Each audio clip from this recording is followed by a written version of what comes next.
नमस्कार दोस्तों, डेट है आज की 12 फरवरी 2022 और स्वागत है आपका एडिटोरियल डिस्कशन में। 3 इश्यूज आज हम डिस्कस करेंगे। पहला इशू हम उठाएंगे साइबर थ्रेट्स का हिंदू से। उसके बाद दूसरा आर्टिकल हम इंडियन एक्सप्रेस का उठाएंगे, फॉरेस्ट कवर को कैसे देश में इंक्रीज किया जाए। तीसरा जो इशू हम उठाएंगे वो उठाएंगे यूनिफॉर्म सिविल कोड से संबंधित। अब तो देखो, हिजाब का जो इशू है वो सुर्खियों में है, तो कुछ मांगे उठने लगी हैं। यूनिफॉर्म सिविल कोड जो है वो देश में अभी फिलहाल इंप्लीमेंट होनी चाहिए या फिर नहीं होनी चाहिए, तो वो इशू भी हम डिस्कस करेंगे। डिस्कशन स्टार्ट करने से पहले एक छोटी सी केस स्टडी है जिसे हम 2-3 मिनट में कवर करते हैं। देखो, ये वीडियो वायरल हुई थी, आपको याद होगा तो 2020 के अंत में आंध्र प्रदेश की ये वीडियो थी जिसमें चाइल्ड मैरिज हो रही थी। इस प्रकार से स्कूल के छोटे छोटे बच्चे थे, ये मैरिज परफॉर्म कर रहे थे। कुछ लोगों ने बाद में बोला नहीं ये मजाक, लेकिन बहुत कुछ मतलब ऐसा हुआ। बाद में इन स्टूडेंट्स को सस्पेंड कर दिया गया और मैरिज को वॉइड करार दिया गया, और जो मैनेजमेंट थी उन्होंने इनके नाम निकाल दिए एडमिशन से। तो केस स्टडी ये है, आप इस कॉलेज के ना प्रिंसिपल हो, आप कैसे एक्शन लोगे, आपका कोर्स ऑफ एक्शन क्या होगा ऐसी सिचुएशन में कि बच्चों को जो है वो सस्पेंड कर दिया गया है, नाम निकाल दिया गया है और इस प्रकार से वो मैरिज परफॉर्म करते हुए पाए गए थे। देखो, सबसे पहली बात तो चाइल्ड मैरिज के खिलाफ आप लिखोगे आंसर में। जो चाइल्ड मैरिज है वो बहुत गलत है, खास करके लड़कियों को बहुत ज़्यादा नुकसान होता है। छोटी उम्र में शादी हो जाती है तो वो ना सिर्फ एजुकेशन से वंचित हो जाते हैं, छोटी उम्र में अगर वो प्रेगनेंसी को अडॉप्ट कर लेते हैं तो कितना उनकी सेहत पर बुरा असर होता है। मेंटली वो प्रिपेयर नहीं होती। जो बच्चे का जन्म होता है उसको भी काफ़ी ज़्यादा नुकसान होता है, बच्चा वीक होता है और न्यूट्रिशन संबंधित इश्यूज आते हैं। तो चाइल्ड मैरिज तो बहुत ही ज़्यादा गलत है। इसको रोकने के लिए हमारे देश में कानून भी है। वो जो लड़कियां चाइल्ड मैरिज करती हैं ज़्यादा प्रोबेबिलिटी होती हैं वो डोमेस्टिक वायलेंस का शिकार भी होती हैं। एथिकल इश्यूज भी काफ़ी ज़्यादा हैं इस केस में। देखो, इस केस में एथिकल इश्यूज ये हैं, एक तो चूँकि बच्चों को निकाल दिया गया स्कूल से तो उनकी जो एजुकेशन है वो प्रभावित होगी। एजुकेशन प्राप्त करने का जो उनका अधिकार है वो कॉम्प्रोमाइज़ हो जाएगा। दूसरा, चूंकि ये मामला स्कूल में सामने आया, स्कूल तो देखो प्रोग्रेसिव वैल्यूज़ के स्तंभ है, आप कह सकते हो। स्कूल में ये मामला सामने आया तो ये अपने आप में बहुत ज़्यादा बड़ा एथिकल इश्यूज़ हैं। और जबकि देखो, हमारे जो फंडामेंटल ड्यूटीज़ हैं उनमें तो रैशनैलिटी, साइंटिफिक टेम्पर, ये सब डेवलप करने की बात की गई है स्टूडेंट्स में। तो स्टूडेंट्स ही ये सब इमोशंस के आधार पर परफॉर्म करते मिले तो ये भी अपने आप में ये बड़ा एथिकल इशू है। और इसके अलावा ये भी पता लगता है कि स्टूडेंट्स इस प्रकार से चाइल्ड मैरिज परफॉर्म कर रहे हैं तो एजुकेशन का उनमें अभाव है, लीगल इश्यूज़ का उनमें अभाव है। उनको पता ही नहीं कि शादी करने की जो मिनिमम एज है वो क्या है। चलो बात करते हैं कोर्स ऑफ एक्शन कि आपका कोर्स ऑफ एक्शन क्या होगा। सबसे पहले तो देखो, आप सच जानोगे इस वायरल वीडियो का, क्या सच में ऐसी मैरिज परफॉर्म भी की गई है या फिर मजाक चल रहा था, है क्या। उसके बाद में जो सच आपके सामने आया उसके बाद आप एक्शन लेना स्टार्ट करोगे। आप पता लगाओगे क्या कॉलेज स्टाफ भी इसमें इन्वॉल्व था, क्या पेरेंट्स को पहले से पता था बच्चों के बीच में इस प्रकार के किसी रिलेशन का। उसके बाद जब आपने जांच कर ली कॉलेज स्टाफ की इन्वॉल्वमेंट है या फिर नहीं है, आप मैनेजमेंट को कन्विंस कराओगे कि भैया स्कूल से निकालने से कुछ नहीं होगा, इन बच्चों का जो भविष्य है वो खराब हो पाएगा, आगे ये एजुकेशन प्राप्त भी नहीं कर पाएंगे। आप इन बच्चों की, जो भी लड़का लड़की हैं, इनकी काउंसलिंग करोगे कि जो भी आपने किया ये गलत था। हो सके तो आप लड़की को वन स्टॉप सेंटर में भेज सकते हो, जो साइकोलॉजिस्ट हैं उनकी मदद दिलवा सकते हो। इनको बताओगे, ना सिर्फ इनको बल्कि पूरे स्कूल में जो भी बच्चे हैं आप उनको चाइल्ड मैरिज के कंसिक्वेंसेस के बारे में बताओगे। एक अवेयरनेस कैंपेन आप लॉन्च करोगे। तो ये सब आपके कोर्स ऑफ एक्शन होंगे। कुल मिला के देखो, आप एज ए प्रिंसिपल इस केस में ना परसुएशन, सोशल इन्फ्लुएंस, इन टेक्निक्स का सहारा लोगे। ना सिर्फ इस केस में जो बच्चे इन्वॉल्व हैं उनको अवेयर करवाने के लिए बल्कि सभी लोगों को अवेयर करवाने के लिए। बच्चों को स्कूल से निकालना एक सॉल्यूशन नहीं है, क्योंकि देखो एजुकेशन जो है वो आपको इनलाइटन करती है, लेकिन आप एजुकेशन से ही किसी को वंचित कर दोगे तो फिर वो बल्कि और ज़्यादा सिचुएशन जो है वो ख़राब हो जाएगी। तो ये थोड़ा सा हमने डिस्कस किया। केस स्टडी इस प्रकार की आती है तो आप कैसे पॉइंट्स लिख सकते हो। अब डिस्कशन स्टार्ट करते हैं। First important article cyber security से संबंधित है।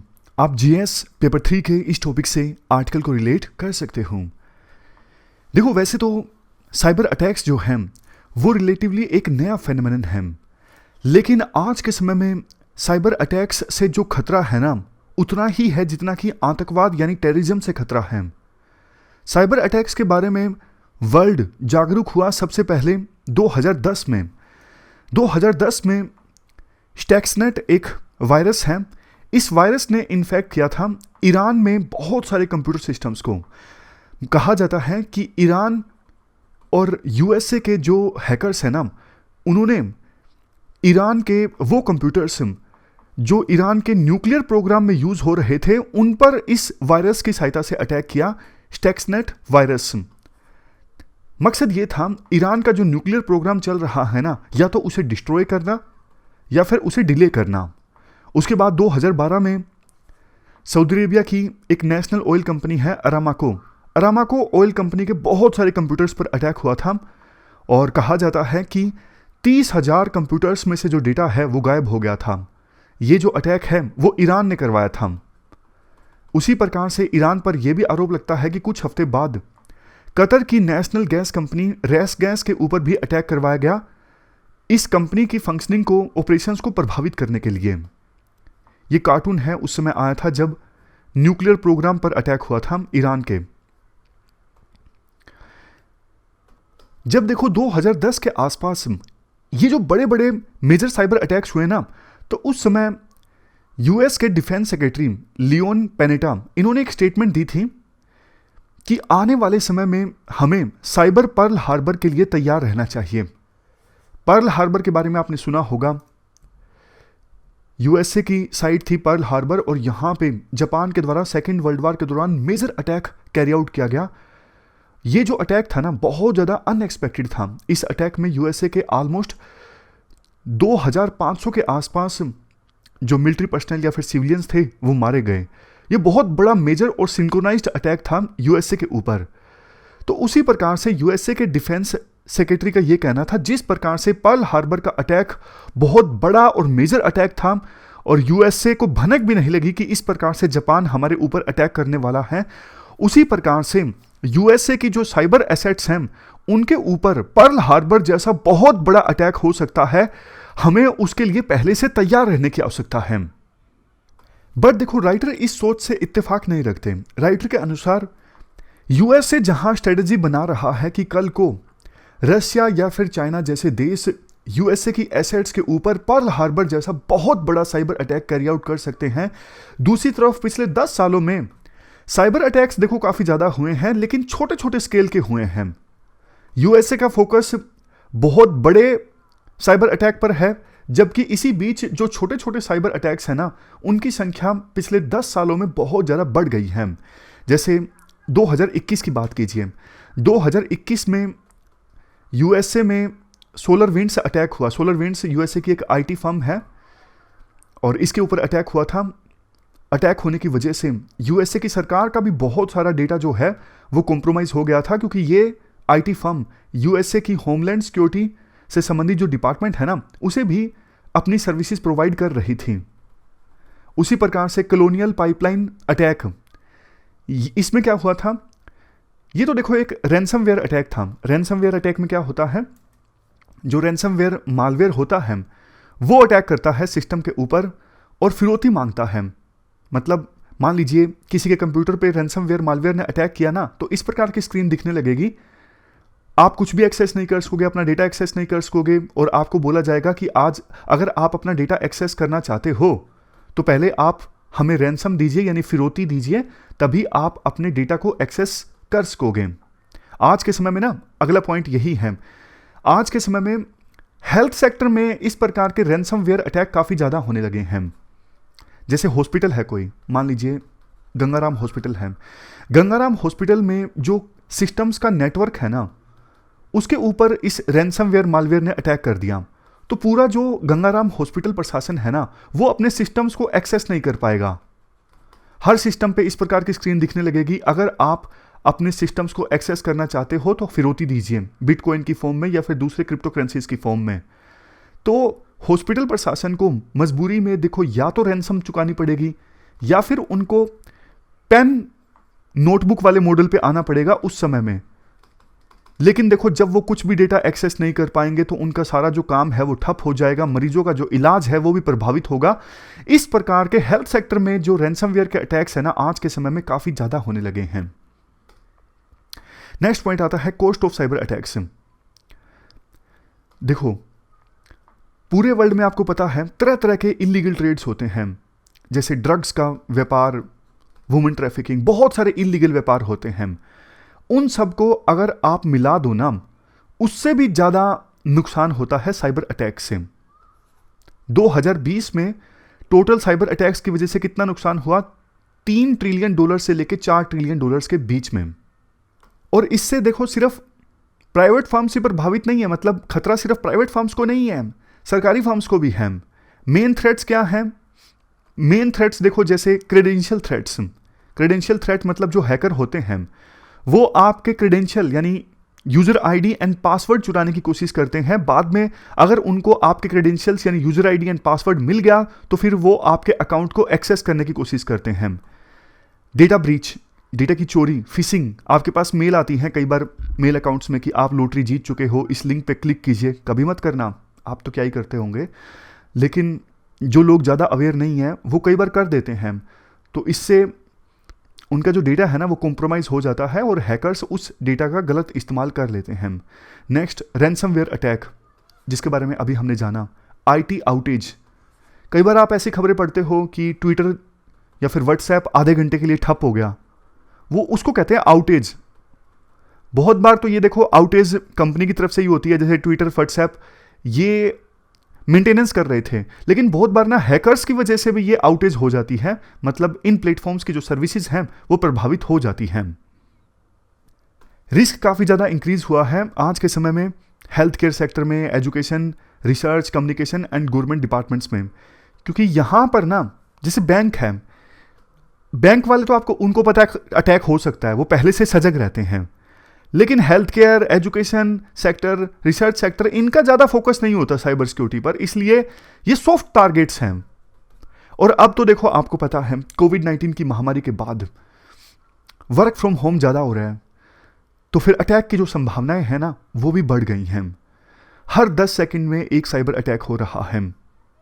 रैंसमवेयर जैसे अटैक्स ना सिर्फ सरकार को बल्कि छोटी छोटी फर्म्स को भी बहुत ज़्यादा प्रभावित कर रहे हैं, उन पर मेजर इम्पैक्ट डाल रहे हैं। यानी चैलेंज जो है वो काफ़ी बड़ा है। देखो, चैलेंज बड़ा है इस वजह से जो साइबर सिक्योरिटी एक्सपर्ट्स हैं ना उनको हैकर से, क्रिमिनल से 2 कदम आगे रहना पड़ेगा। साइबर अटैक से बचने के लिए दोनों तरह की स्ट्रेटेजीज की आवश्यकता है, प्रिवेंटिव स्ट्रेटेजी भी और रिएक्टिव साइबर सिक्योरिटी स्ट्रेटेजी भी। प्रिवेंटिव स्ट्रेटेजी देखो, वो सारे स्टेप्स उठाना, वो सारे उपाय करना ताकि ये सुनिश्चित किया जा सके कि साइबर अटैक हो ही ना, मतलब कोई कसर ना छोड़ना, सिक्योरिटी में कोई लूप होल ना छोड़ना। लेकिन देखो, फिर भी साइबर अटैक हो जाता है तो उसके लिए तैयार रहना चाहिए विभिन्न फर्म्स को, चाहे वो प्राइवेट हो, गवर्नमेंट हो। मतलब रिजिलियंस डेवलप करने की आवश्यकता है। रिजिलियंस जैसे कि देखो, साइबर अटैक हो भी जाता है तो ऐसा नहीं कि आपका पूरा जो कामकाज है वही ठप पड़ गया। रिजिलियंस कैसे डेवलप की जा सकती है? जैसे देखो, डेटा जो है, डेटा का बैकअप रख के 2-3 जगह आप डेटा का बैकअप रखोगे, आपका सिस्टम हैक भी हो गया, रैंसमवेयर मालवेयर ने फिरौती मांग भी ली, कोई बात नहीं भैया, हमारा डेटा दूसरी जगह पे पड़ा है, हम आपको फिरौती नहीं देंगे। दूसरा एग्जांपल रिजिलियंस का, कुछ काम आप डिजिटली करो, कुछ फिजिकली करो, मतलब पूरी तरह से हर चीज़ के लिए डिजिटल चीज़ों पे डिपेंड मत करो, और करो तो सिस्टम को इस प्रकार से डिवाइड करो कि आपका एक ब्लॉक अगर हैक हुआ है तो दूसरे ब्लॉक्स पे, दूसरे जो एंटिटीज है ना उन पे कोई असर ना पड़े। समझ गए? मतलब रिजिलियंस डेवलप करने की आवश्यकता है। अगर अटैक हो भी जाता है तो उसके लिए आप प्रिपेयर रहो। अटैक होने के बाद आपके क्या स्टेप्स होंगे, उसका जो रोड मैप है वो पहले से तैयार हो। इसके लिए ज़्यादा से ज़्यादा अवेयरनेस फैलाने की आवश्यकता है। सरकार को तो अवेयर होने की आवश्यकता है ही, लेकिन देखो छोटी छोटी जो फर्म्स हैं ना, जो सॉफ्ट टारगेट होती हैं, जिनको ज़्यादा खतरा होता है, उनको अवेयर करने की आवश्यकता है साइबर अटैक्स के बारे में। यहाँ पे कुछ टेक्निकल स्टेप्स भी बताए गए हैं, जैसे SASC secure access service edge, इससे साइबर अटैक्स के रिस्क को कम किया जा सकता है।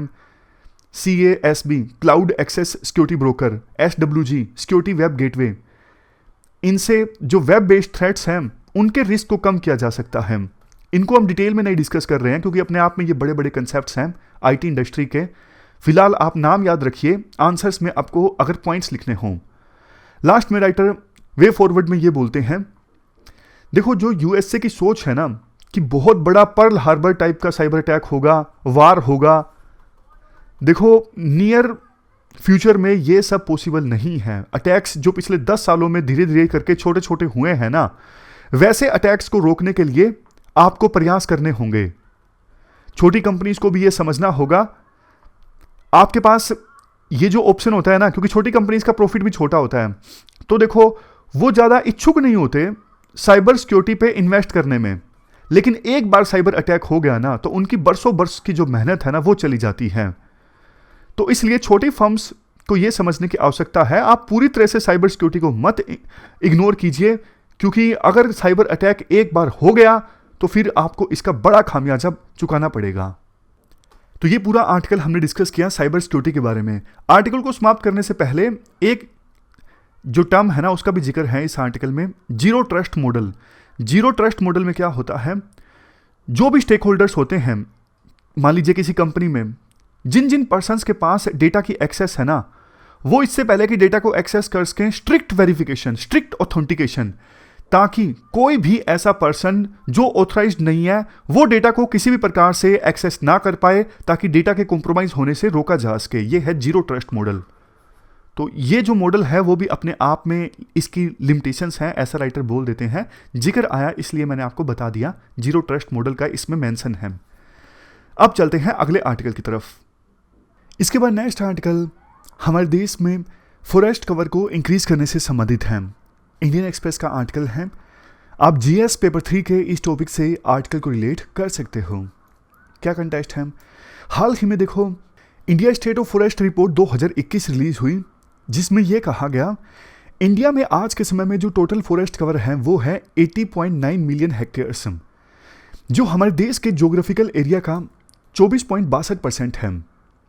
अगर देखो हम 2021 में फॉरेस्ट कवर को कंपेयर करें 2019 से, तो हमें पता लगेगा हमारे देश में जो फॉरेस्ट कवर है वो इंक्रीज हो चुका है बाय 2261 स्क्वायर किलोमीटर। हालांकि देखो बहुत सारे एक्सपर्ट्स हैं जिन्होंने क्वेश्चंस रेज किए कि हमारे देश में फॉरेस्ट कवर को काउंट करने के लिए जो डेफिनेशन है फॉरेस्ट की वो गलत है, प्लांटेशन को बीच में शामिल किया गया है। इस प्रकार के तमाम क्वेश्चंस कुछ क्रिटिक्स के द्वारा रेज किए गए। आज के इस आर्टिकल में राइटर कहते हैं भैया जी हमारे देश में फॉरेस्ट कवर पता लगाने के लिए जो डेफिनेशन होती है ना फॉरेस्ट की, वो क्योटो प्रोटोकॉल के अनुसार है। क्योटो प्रोटोकॉल के अनुसार फॉरेस्ट की डेफिनेशन क्या होनी चाहिए, पहले आप वो देखिए। मिनिमम, पहली कंडीशन है मिनिमम एरिया होना चाहिए 0.05 हेक्टेयर से लेके 1 हेक्टेयर के बीच में। ट्री क्राउन कवर परसेंटेज जो है वो 10 से 30% के बीच में होनी चाहिए। जैसे मान लीजिए ये फॉरेस्ट कवर है ना, यहाँ पे पेड़ है, यहाँ पे पेड़ है, यहाँ पे पेड़ है, पेड़ के ऊपर वाला जो ये पोर्शन होता है ना ये क्राउन होता है।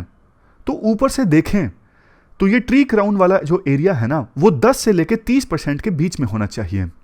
समझ गए ना, जैसे ये ट्री है, ये ऊपर वाला पोर्शन क्राउन है, फिर थोड़े डिस्टेंस के बाद एक और ट्री, यहाँ पे क्राउन। ऊपर से देखें तो टोटल जो फॉरेस्ट है ना उसमें ट्री क्राउन जो एरिया है वो 10 से लेके 30% के बीच में होना चाहिए। नेक्स्ट कंडीशन, जो ट्रीज है ना वो मैक्सिमम 2 से लेके 5 मीटर की हाइट तक पहुंचे जब वो फुल मैच्योरिटी में हों। तो ये क्योटो प्रोटोकॉल के अनुसार फॉरेस्ट की डेफिनेशन है। इंडिया की डेफिनेशन क्या है, इंडिया में फॉरेस्ट की डेफिनेशन ये है मिनिमम एरिया 1 हेक्टेयर का होना चाहिए, ट्री कैनोपी डेंसिटी जो है वो 10% होनी चाहिए, कम से कम 10% होनी चाहिए, इससे ज़्यादा बेशक हो सकती है। और एक चीज़, irrespective of ownership and legal status, मतलब देखो प्लांटेशन है, जैसे अब ट्री प्लांटेशन कोई प्राइवेट है तो हमारे देश में ना वो भी फॉरेस्ट कवर में काउंट कर ली जाती है। कोई जरूरी नहीं कि सिर्फ सरकारी ज़मीन पे जो प्लांटेशन है, सरकारी ज़मीन पर जो फॉरेस्ट है सिर्फ वही हम फॉरेस्ट कवर में काउंट करेंगे, नहीं। तो इस वजह से बहुत सारी जगह पे बैम्बू प्लांटेशन है, कोई बगीचा है, वो भी हमारे देश में फॉरेस्ट कवर में आ जाता है।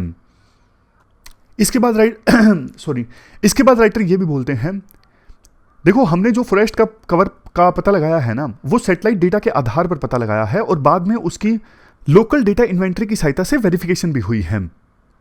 और ये देखो फील्ड इन्वेंट्री जो डेटा अवेलेबल होता है उसकी सहायता से वेरिफिकेशन भी हुई है। राइटर कहते हैं भैया जो forest survey of India conduct किया गया है ना ये आइसोलेशन में नहीं किया गया है, जो भी डेटा है हम जल्द ही अवेलेबल करवा देंगे वेब मैप सर्विस की सहायता से रिसर्चर्स के लिए, ताकि कोई भी अगर वेरिफिकेशन करना चाहता है तो वो कर सकता है।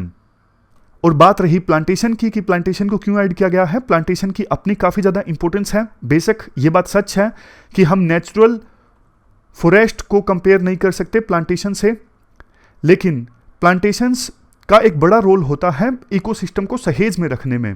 जैसे कैश्यू प्लांटेशन है जो हमारे देश के साउदर्न पार्ट्स में कोस्टल इलाकों में होता है। कैश्यू मतलब काजू। तो ये जो कैश्यू प्लांटेशन होता है ये साइक्लोन के against first defence of line का काम करती है। इसके अलावा कई जगह पे जो मिक्स्ड प्लांटेशंस होती हैं वो भी अलग अलग इकोलॉजिकल फंक्शंस जो हैं वो परफॉर्म करती हैं। बहुत सारे जो वाइल्ड लाइफ एनिमल्स हैं या फिर बर्ड्स हैं वो भी इन प्लांटेशंस में रहते हैं। तो इन प्लांटेशंस को फॉरेस्ट में कवर करना इसमें कुछ गलत नहीं है। इसके बाद राइटर ये बोलते हैं, देखो 1988 में जो इंडिया की फॉरेस्ट पॉलिसी आई थी ना, उसमें बोला गया था कि इंडिया में टोटल जो फॉरेस्ट कवर है ना, इंडिया के ज्योग्राफिकल एरिया का 33% होना चाहिए। और अब कितना है? लेटेस्ट फॉरेस्ट सर्वे की रिपोर्ट के अनुसार कितना है बताइए? ये है 24.62%। तो इसका मतलब अभी भी हम 8% तो कम से कम दूर हैं, है ना? तो फॉरेस्ट कवर को कैसे इंक्रीज किया जाए?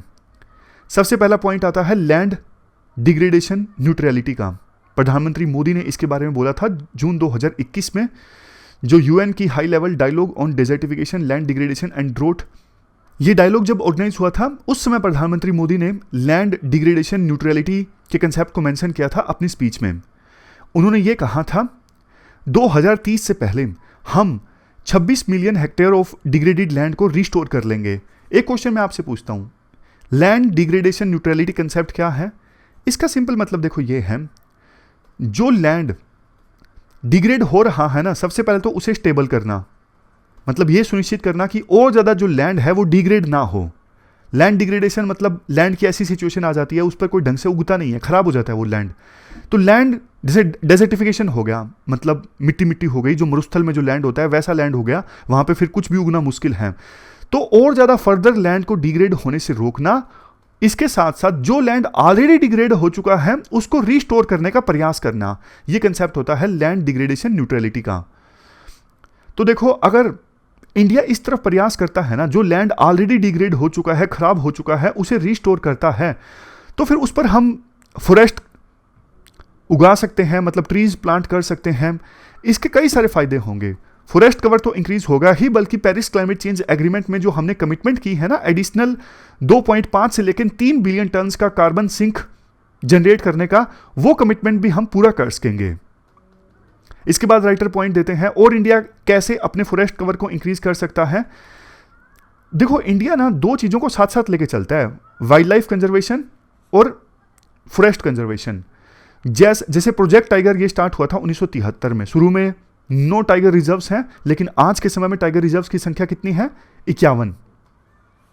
तो टाइगर रिजर्व की संख्या बढ़ गई है, इससे टाइगर्स तो कंजर्व हो ही रहे हैं, लेकिन देखो जब टाइगर का घर हम कंजर्व करते हैं, यानी फॉरेस्ट कवर भी तो ऑटोमेटिक हो जाता है ना। टाइगर्स फॉरेस्ट में रहते हैं, टाइगर को कंजर्व करने लगते हैं तो फॉरेस्ट भी ऑटोमेटिक कंजर्व हो जाता है। तो दोनों चीजें साथ साथ चलती हैं। टाइगर का सिर्फ एक एग्जाम्पल है, और अलग अलग एनिमल्स के लिए प्रोजेक्ट्स हैं, जैसे लायंस, एलिफेंट्स, दूसरे एनिमल्स। इसके बाद एक पॉइंट, एक कंसेप्ट ये दिया जाता है ट्रीज आउटसाइड फॉरेस्ट का। अब हमें राइटर के अनुसार ट्रीज आउटसाइड फॉरेस्ट एरियाज पर ध्यान देना चाहिए। मतलब वो ट्रीज जो फॉरेस्ट में नहीं आते वो बाहर आते हैं, जैसे आपके घर के बाहर कोई पेड़ है, अर्बन एरियाज में पेड़ हैं, वो सब आते हैं ट्रीज आउटसाइड फॉरेस्ट में, TOF। जो नेशनल फॉरेस्ट पॉलिसी 2021 का ड्राफ्ट है ना, वो ट्रीज आउटसाइड फॉरेस्ट को प्रमोट करने की बात बोलता है। कैसे? अर्बन और जो पेरी अर्बन एरियाज हैं वहां पे जो ग्रीन स्पेसिस हैं उनको मैनेज किया जाए, एक्सपेंड किया जाए। इससे सिटीजन्स की वेलबींग भी सुनिश्चित होगी, वो अच्छी हवा में सांस ले सकेंगे। लोकल कम्युनिटीज के साथ मिलके फॉरेस्ट के बाहर ट्रीज को प्लांट किया जाए। इसके साथ साथ जो लैंड ओनिंग एजेंसीज हैं, प्राइवेट एंटरप्राइजेज हैं, उनके साथ मिलकर भी काम किया जा सकता है। नेक्स्ट, जब आप अर्बन एरियाज में डेवलपमेंट करो ना, तो ग्रीन स्पेस को इंक्रीज करना, उसको भी शामिल करो अर्बन डेवलपमेंट में। आजकल तो देखो वैसा होता ही है। Afforestation in public private partnership mode, मतलब सरकार और प्राइवेट एंटरप्राइजेज मिल के काम करें एफोरेस्टेशन के क्षेत्र में। और अर्बन फॉरेस्ट का प्रमोशन हो जिसमें wetland, park, T Grove, tree garden, plantation, ये सब चीज़ें भी आती हैं, इंक्लूडिंग वाटर बॉडीज़। तो ये कुछ अपने पॉइंट्स देते हैं राइटर कैसे फॉरेस्ट कवर को इंक्रीज किया जा सकता है। तो ये हमने पूरा आर्टिकल डिस्कस किया फॉरेस्ट कवर से संबंधित। और अगला जो हमारा अब आर्टिकल है वो यूनिफॉर्म सिविल कोड से संबंधित है। जीएस पेपर 2 के इस टॉपिक से आप आर्टिकल को रिलेट कर सकते हो। यूनिफॉर्म सिविल कोड का मतलब क्या है? यूनिफॉर्म सिविल कोड का मतलब है हमारे देश में कोई भी सिटीजन किसी भी धर्म का हो, किसी भी जाति का हो, किसी भी एथनिक ग्रुप का हो, सभी के लिए सेम सिविल लॉज का होना, खास करके पर्सनल लॉज का। पर्सनल लॉज का मतलब है फैमिली अफेयर्स, शादी, तलाक, सक्सेशन, ये सब चीज़ें आती हैं पर्सनल लॉज में। देखो थोड़ा सा हिस्ट्री में आपको बताना चाहता हूँ। 1947 से पहले यानी आज़ादी मिलने से पहले विभिन्न धर्मों के पर्सनल लॉज को कोडिफाई नहीं किया गया था। इस वजह से शादी, तलाक और सक्सेशन से संबंधित मामलों में वुमन के साथ बहुत ज़्यादा डिस्क्रिमिनेशन होता था, भेदभाव होता था। इस वजह से संविधान जब बनाया गया, हमारे संविधान निर्माताओं ने एक आर्टिकल ऐड किया, आर्टिकल 44। मतलब सरकार ये कोशिश करे कि देश में सभी सिटीजन्स के लिए एक यूनिफॉर्म सिविल कोड होना चाहिए, यानी यूनिफॉर्म पर्सनल लॉज होने चाहिए। क्वेश्चन ये उठता है, संविधान निर्माताओं ने इस प्रोविजन को डीपीएसपी में क्यों डाला, डायरेक्टिव प्रिंसिपल्स में, जो कि नॉन इन्फोर्सेबल है। हालांकि ये एक इंस्ट्रक्शन जरूर है गवर्नमेंट को, लेकिन कोई कोर्ट में नहीं जा सकता ये कहते हुए कि इसे इन्फोर्स किया जाए। देखो संविधान निर्माताओं ने ऐसा इसलिए किया क्योंकि उन्हें लगता था कि आने वाले समय में जब सरकार को उचित लगेगा कि यूनिफॉर्म सिविल कोड हमारे देश में आनी चाहिए, तब सरकार यूनिफॉर्म सिविल कोड लेकर आएगी, लेकिन अभी उचित समय नहीं है। इसी वजह से संविधान निर्माताओं ने इसे डीपीएसपी में डाला। देखो 1950s में मांग उठना स्टार्ट हो गई कि यूनिफॉर्म सिविल कोड जो डीपीएसपी में है, सरकार अब इसे लेके आए। लेकिन उस समय सिर्फ हिंदू पर्सनल लॉज को कोडिफाई किया गया। उस समय एक्ट्स आए थे जैसे कि Hindu marriage act, special marriage act, लेकिन मुस्लिम्स के लिए और क्रिश्चियंस के लिए पर्सनल लॉज को कोडिफाई नहीं किया गया था उस समय। तो तब से अभी तक मांग चली आ रही है कि सिर्फ हिंदुओं के लिए पर्सनल लॉज को कोडिफाई किया गया है, मुस्लिम्स के लिए और क्रिश्चियंस के पर्सनल लॉज को कोडिफाई नहीं किया गया है। और अभी भी हमारे देश में सभी सिटीजन्स के लिए यूनिफॉर्म सिविल कोड नहीं है, यानी धर्म के आधार पर यह तय होता है कि किस सिटीजन पर कौन सा पर्सनल लॉ एप्लीकेबल होगा। इसी वजह से समय समय पर कुछ लोगों के द्वारा यह आवाज़ उठाई जाती है यूनिफॉर्म सिविल कोड हमारे देश में आना चाहिए। आर्टिकल 44 भी यही बोलता है। लॉ कमीशन को यह मुद्दा सौंपा गया था सरकार के द्वारा। लॉ मिनिस्ट्री ने लॉ कमीशन को कहा था कि आप अपनी राय दीजिए यूनिफॉर्म सिविल कोड के मुद्दे पर। लॉ कमीशन ने लेकिन अभी कहा है यूनिफॉर्म सिविल कोड के लिए अभी उचित समय नहीं है। नेक्स्ट हम यूनिफॉर्म सिविल कोड के पक्ष और विपक्ष के आर्गुमेंट्स की बात करेंगे। पहले यूनिफॉर्म सिविल कोड के पक्ष के आर्गुमेंट्स की बात करते हैं। अगर देखो हमारे देश में सभी सिटीजन्स के लिए सिमिलर पर्सनल लॉज होंगे तो इसका मतलब ये है कि सभी सिटीजन्स को इक्वल स्टेटस दिया जा रहा है। धर्म के नाम पर अलग अलग पर्सनल लॉज को ऑपरेट नहीं किया जा रहा है हमारे देश में। दूसरा आर्गुमेंट, जेंडर पैरिटी। काफ़ी सारे धर्मों में देखो वुमन के साथ काफ़ी डिस्क्रिमिनेशन होता है और इस डिस्क्रिमिनेशन को लेजिटिमाइज करने की कोशिश की जाती है धर्म के नाम पर। यानी धर्म के नाम पे कहा जाता है कि हमारा धर्म अलग है और हमारे धर्म में यही रीति है, यही रिवाज है, इसी वजह से वुमन के साथ डिस्क्रिमिनेशन होता है। ये सरासर गलत है। नेक्स्ट आर्ग्यूमेंट नेशनल इंटीग्रेशन से संबंधित है। अगर देखो यूनिफॉर्म सिविल कोड आता है तो हमारे देश में नेशनल इंटीग्रेशन और ज़्यादा मजबूत होगी। चौथा argument aspirations of younger population.